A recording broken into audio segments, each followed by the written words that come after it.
How's everybody doing today? Welcome to the Yacht Shop. We are purveyors of fine oddities, treasures, and thrifts. I'm Christian. That's Avery. And we're here at the store today. We have cleared out a vast majority of all the stuff, as you can see. We donated a lot of it to a local thrift store. Since we're not a thrift store, we're actually going to be more vintage, antique, and collectible. So these are all the things that were left over after the dollar disaster. After the dollar sale, things that didn't sell for anywhere from 50 cents to $1. So we're gonna give them to a local thrift store. I believe I can write those off as a loss since I did pay for them, and it will benefit a local charity. They support reentry ministry, which is really cool. And they're items that are really more thrift items. They're more like anywhere from $1 to $3 items, not necessarily collectible vintage antique. Really price point we're aiming for is like, I don't know, the lowest price point I really want to have in the store is $3. I'll have stuff that's cheaper than that, but by and large, just quality wise, I want to focus on nicer things, better things, not the junk and knickknacks. Big reason is it's a small space. It's only 700 square feet of sales floor. So I really have to maximize the dollar per square foot. If I had a sales floor that, was like 3,000 square feet, yeah, I'd have those dollar items, 50-cent items. I'd have space for it. And there's a great market for it. You can make some good money on those type of items. I just don't have the space to sell it. It's not worth selling it on eBay or Etsy. So give it to somebody who does have space and does have the way to sell it. Man, gets it out of my hair. I don't have to deal with it. But what we're doing right now is Avery is, hi Avery. Hi. Avery is pulling all the things we're going to keep off the walls, wrapping them up. We're actually using the posters that were on the ceiling as wrapping paper because we ran out of newspaper. So just using the resources we have.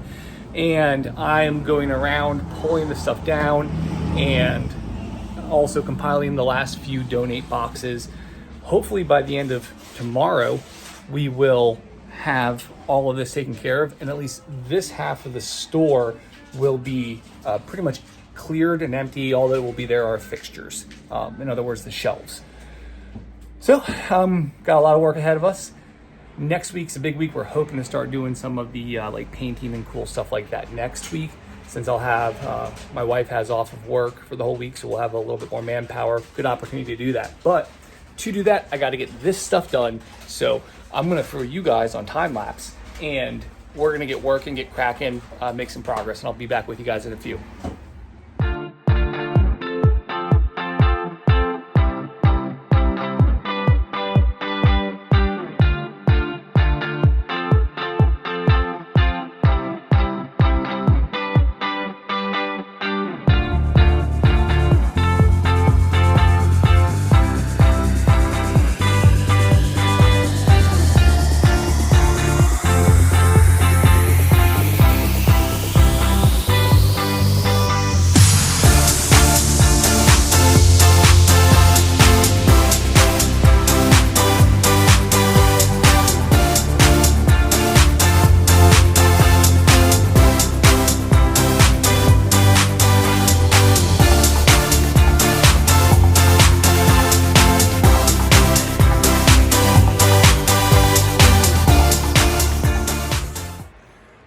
We did it.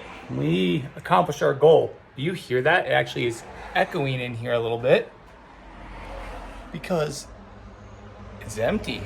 I mean, for the most part, counter doesn't count. That's all keep stuff, and up there, got to do that yet, but we honestly did run out of boxes. So, yeah, it took us a while. It took us a couple hours, actually. I know it won't seem like it when you're watching this, but it absolutely took us a few hours. But we got every last thing from here. All of these things are gone. Anything that was under there is gone. These are temporary storage of keep items because I have to clean out the closet, which I'll show you guys in a sec. Actually, let me show you real quick. That's what I'm gonna be doing tomorrow, is cleaning out the closet. Again, so many closets, actually. It's weird that I have a couple of them here, but let me show you quick. So this is the closet that my daughter, my dad, and I cleaned out. Now, it's a little bit of a weird entryway because this is actually the orange shelf on the outside. And This was full. This was pretty bad, actually. It's still gross. We got like a mountain of dirt over there from Lord knows what. Got a stack of boxes there, a couple odds and ends here. Funny enough, that's a really cool vintage smoke detector, and I actually have one that's new, never installed at home. But I hear there's a thing, the person I bought it from said if I pull this little piece of paper, it'd actually go off, and it's super obnoxious. So you can see there's some water damage down there. I'm not sure. I don't know. I'm not sure if that's from the great flood that happened in here with the pipe burst. And I mean, I heard it was pretty bad, so I wouldn't be surprised. I heard it reached all the way out to the sales floor, but that's pretty gross. So what I'm going to do in here, throw the respirator on, get the shop vac, vacuum this all up, vacuum that up, because I wouldn't be surprised if that's lead paint, to be honest. And then I will use some bleach and water spray and spray that.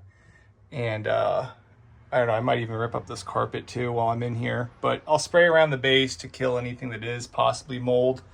And shazam, this will be good storage. And once that's all done tomorrow, I'll be able to take all of that stuff and a few other things like that pile there, this little box here, got stuff under the table. So you can see I'm keeping quite a bit of the things that were in the store, because you know that I already have a ton upstairs. I mean, I probably have like 30 boxes of stuff I kept and that I found through the clean out. This is my scrap metal pile right now. These are all fixtures. So, you know, that'll all go. I have a bunch of scrap metal bins at home, so I'll just do a big run at some point. But you can see over here, this looks completely different, almost naked. You know, I just got some odd, there's nothing here. These are all just, again, fixtures and stands, and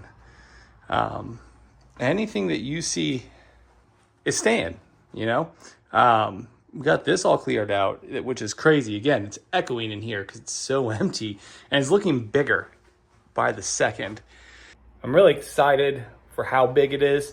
You know, with all the stuff in here the previous owner had, it looks very small, and it's not huge, right? We did the math. We measured literally every nook and cranny for a floor plan program. It's 695. So essentially we'll call it 700 square feet is what we're working with. It did not feel like that. It felt like 300 square feet when all this stuff was in here. But now that we got all this stuff out, yeah, I'm feeling really good about this, really positive. There's a lot of potential here. I have some cool ideas in my head. I hope to make them into realities. And like I said earlier, this is the big push right here, trying to get all of this cleared out, cleaned out, put away, and start pulling up this floor and pulling down these shelves. We're gonna take all that, all these rail shelves, these mount shelves off. We'll take everything off the wall, get it down to just wall. We'll do a couple small repairs here and there, and slap some paint in the walls, rip this gross, disgusting, nasty, yuck flooring up, and paint the floors. And she'll be looking good. And from there, we'll start refilling her with shelving and the new register area, which is going to be over here as of right now. And these will not be here. I'm not sure if I'm going to use these or not. They may get used in a different capacity that they currently are. I want to have more vertical storage, more shelves. Same over here. You know, we're getting rid of the magazine rack, right? So we're getting rid of this thing. We'll have all the room that this takes up. It just like dollar magazines we're in, dollar comics. I mean, for real, I could take like a flat surface, like a table or one of these ledges even, and just put milk crates with comic books in them and have the same effect. People love digging through comic books. So this is where we got to today. I couldn't have done this without my kids' help. The other week, I couldn't have even gotten to the point to do this without my wife's help. So, you know, when you're doing these types of things, guys, if you're looking at big projects, whether it's a store or renovations around the house, especially as guys, right? We like to do it on our own. You know, if you want it done right, you got to do it yourself mentality. And I definitely have that mentality, but I've learned to let go and accept help. And I would encourage you to do the same thing. It's a lot more fun. It gets the family involved.